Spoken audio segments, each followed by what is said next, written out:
this.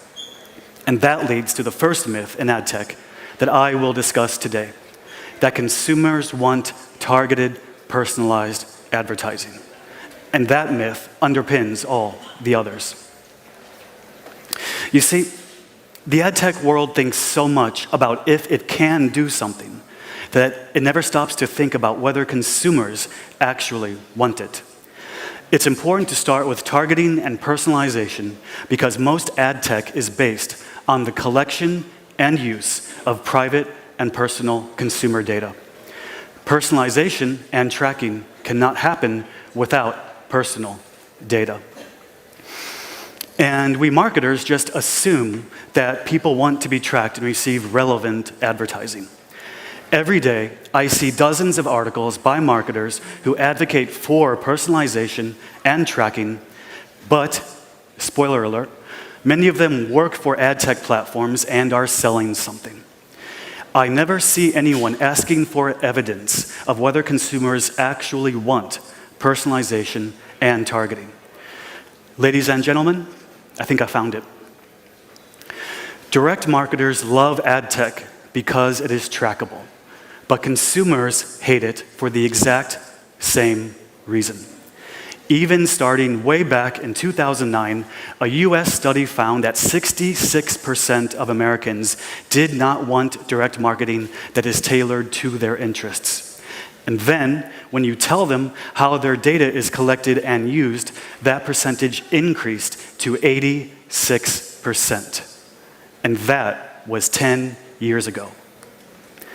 Today, a Harvard study found that if you track people and then tell them about it, then that admission poisons the ads and ruins their effect.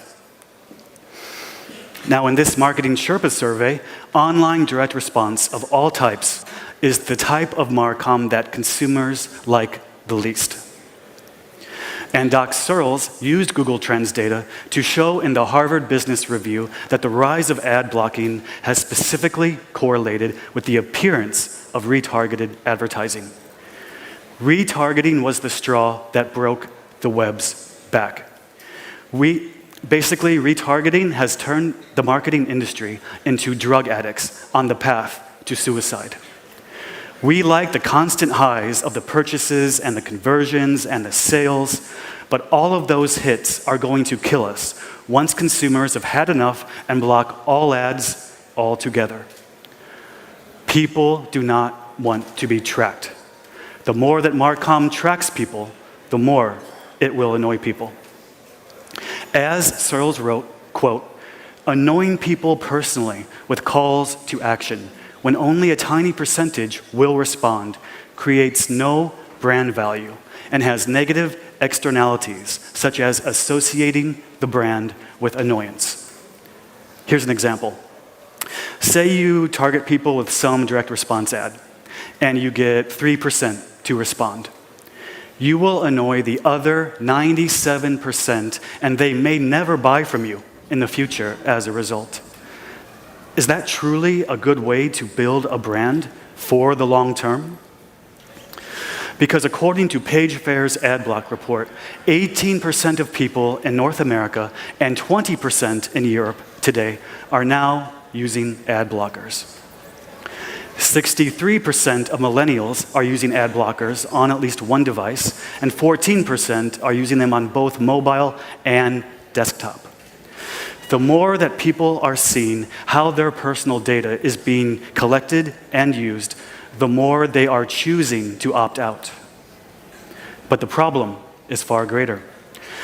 When I recently visited TechCrunch, I saw that the website attempted to load 22 different ad tech trackers that tried to collect my personal information. My ad blockers rendered all of those ad tech platforms useless. Good for me, bad for them. And when you run the numbers and look at it in the opposite way, you'll see that more than 220 million people in Western Europe and North America today are now blocking even just Google Analytics. And the more technical your target audience, the more likely it is that they are using these blockers. And what does that mean? All of these numbers you see in your dashboards are probably very, very wrong. And Apple Safari 11 browser now uses intelligent tracking prevention, which deletes all cookies after 24 hours. Again, people do not want to be tracked. In the UK, a Guardian reporter obtained all of the data that Tinder, now this is Tinder, had on her. What did she get? 800 pages of personal information that Tinder had collected on her. Now, what does this mean for marketers? This is data recently compiled by Richard Huntington and Niles Leonard in the UK. Until the mid-1990s, people thought the quality of the ads were as good as the TV programs.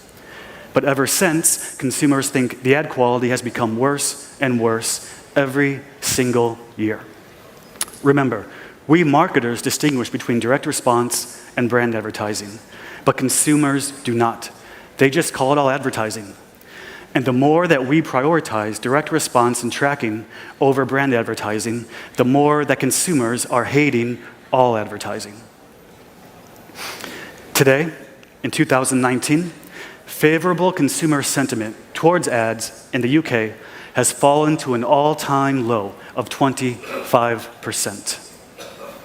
So, is tracking and personalization a good thing? I'll let you be the judge. Now,